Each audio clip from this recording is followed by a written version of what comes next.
Look out, it's your boy Ash. Let's talk some boxing, man. Adrien Broner versus Antonio DeMarco. I was actually watching a couple of videos out there, uh, guys that were chopping it up about this fight.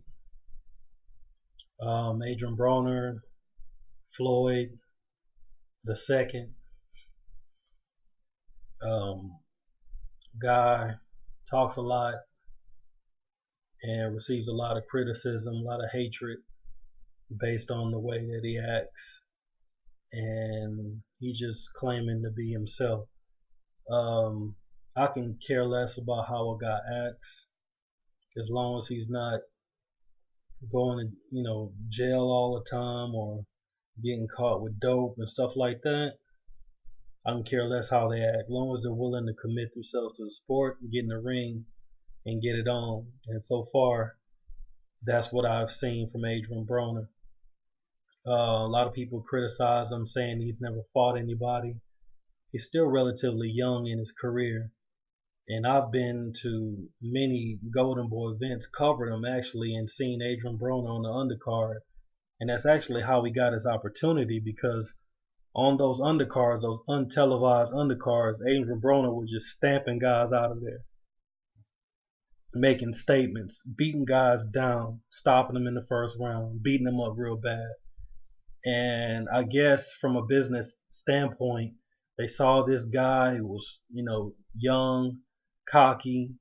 He used to have his gold teeth in the mouth all the time.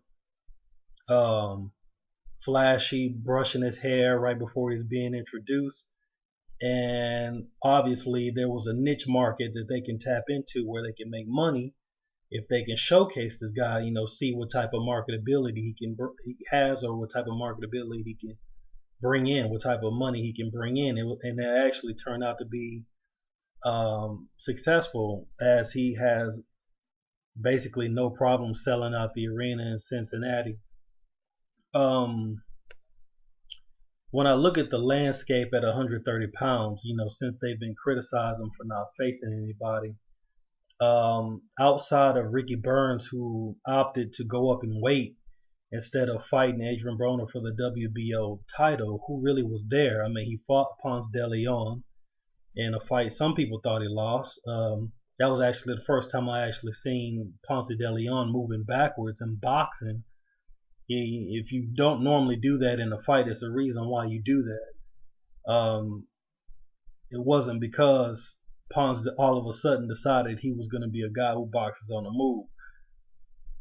I mean, the game plan obviously was to stay away from the power hand of Adrien Broner, but which hand is that? He can actually crack with both.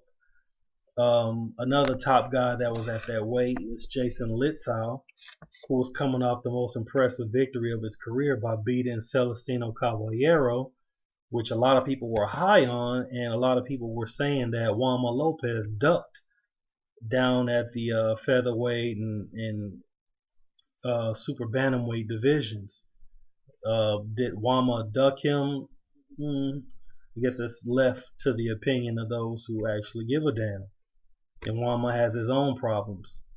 So outside of that, there was like Jorge Linares, who moved up in weight and actually got beat by the guy that Adrien Broner is about to face, in Antonio DeMarco.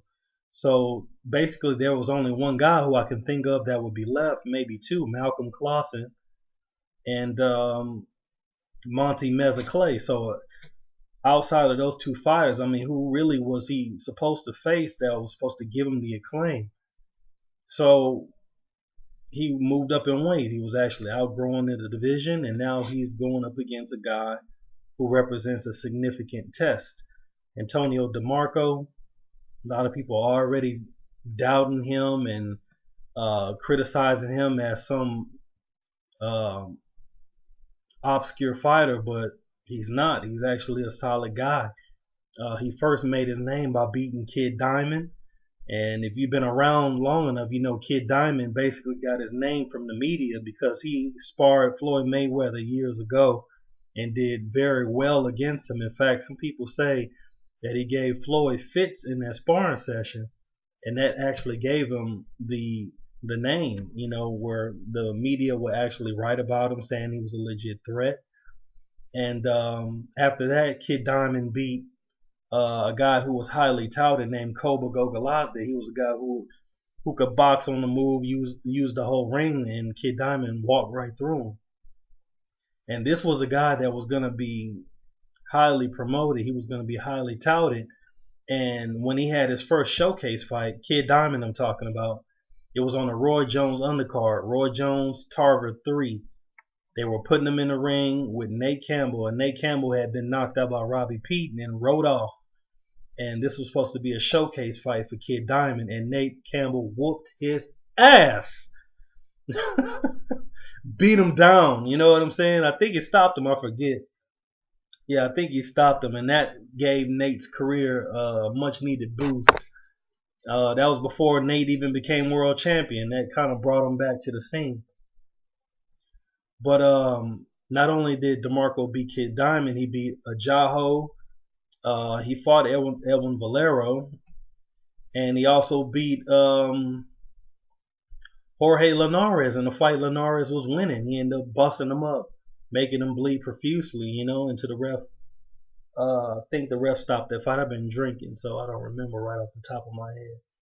But the bottom line is, DeMarco was a legit challenge, and stylistically,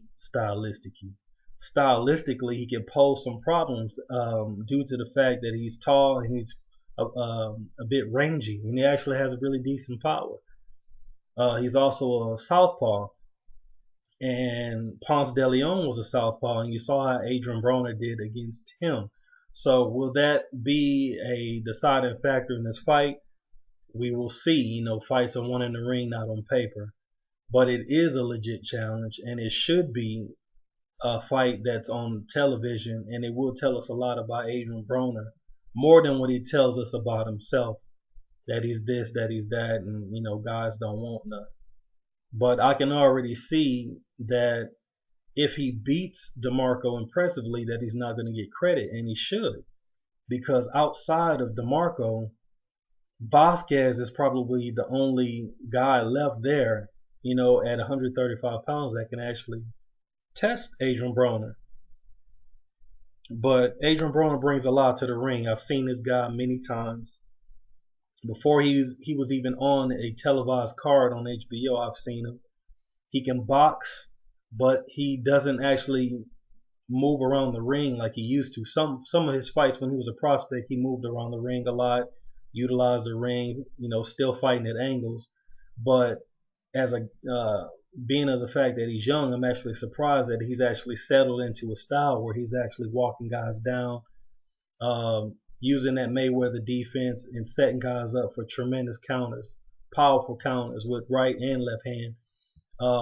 I've seen that left hand knock guys stupid, but the right hand actually has some pretty good pop on it too. He's got good pop. He's got good power, and he has very decent hand speed, and his timing is very, very good. So it's pretty much a toss-up fight. I mean, neither guy have seen anything like the other guy. DeMarco, he's a guy that likes to use that range. He has a very good jab, very good straight left hand, power in both hands. He's a very, very good fighter. He also counters very, very well, but there's only one weakness that I actually see in him, and that's the fact that he needs distance. He don't have no inside game whatsoever. He don't want none of that inside action. So if there was a game plan to use against DeMarco, it would be to bring the fight game to his chest. And Adrien Broner can fight outside and inside. But will that be the game plan? I don't know. I'm not his trainer, and I definitely haven't seen him enough to ask him. But fight night will reveal what the game plan is for Team Broner. Because if he does get into trouble, which is not a stretch to think that, will he make the correct will he adapt enough to change the game plan to do what he needs to do to secure a victory and not via robbery? But DeMarco has very decent power. He has decent timing. He has good boxing skills. He's a threat. He's not scared. He didn't have to sign to fight Adrien Broner. Adrien Broner did not have to sign to fight him. These guys are doing what boxing needs, and they're two top guys at their division, and they're getting in the ring, making it happen. A guy, I mean, what I think is going to happen, I think Broner's going to beat him for reasons that I've already put forth out there. Um, I think his timing, speed, power, skill set, defense will be too much. I think if once DeMarco finds how difficult it is to land flush, and that he's getting hit, I hope he doesn't quit like he did against Valero, because I probably wouldn't want to see DeMarco fight again. I hope he does like a real fighter and go all out. And if that means going out on your shield, guess what? To the boxing fan, you don't lose points for that. That means you gave it everything you got, because we already know who you are and we know what you come to do when you come to the ring.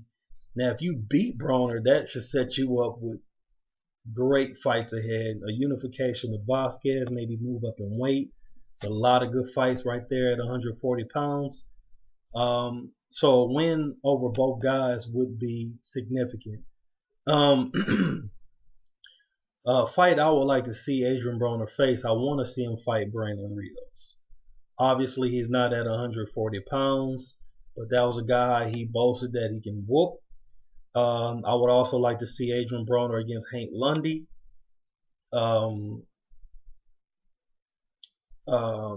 They've had wars on Twitter. Hank Lundy, he doesn't have the best beard, but he has really good boxing skills. He fights on the move, very rhythmic, fights in angles.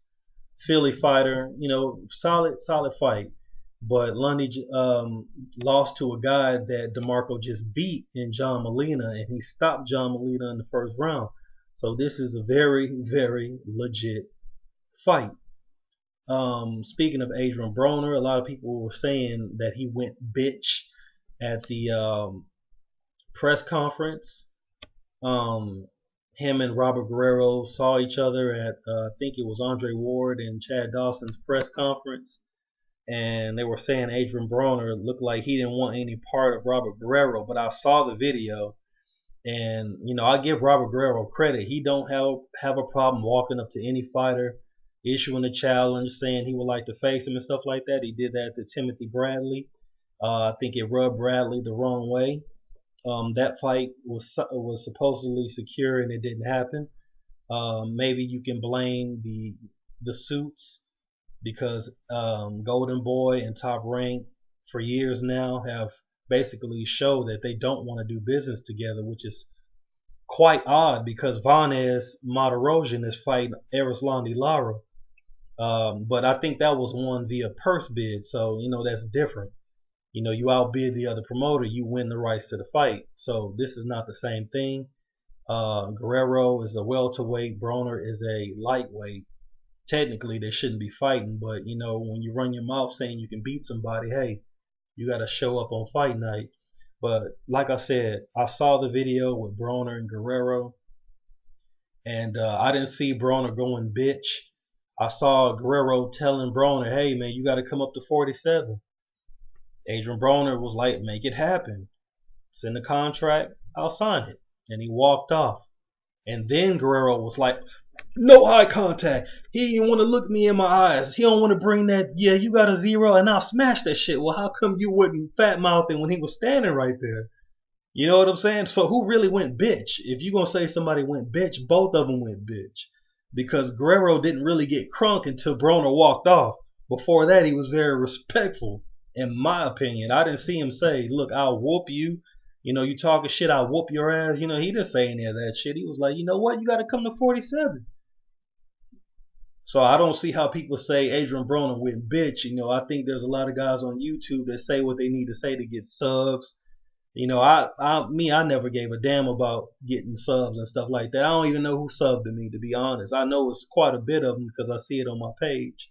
But I don't be looking for that stuff, because when I do videos, I just give it how I want to give it. If you like it, fine. If you don't, kick rocks. But I'm being honest. Nobody went bitch.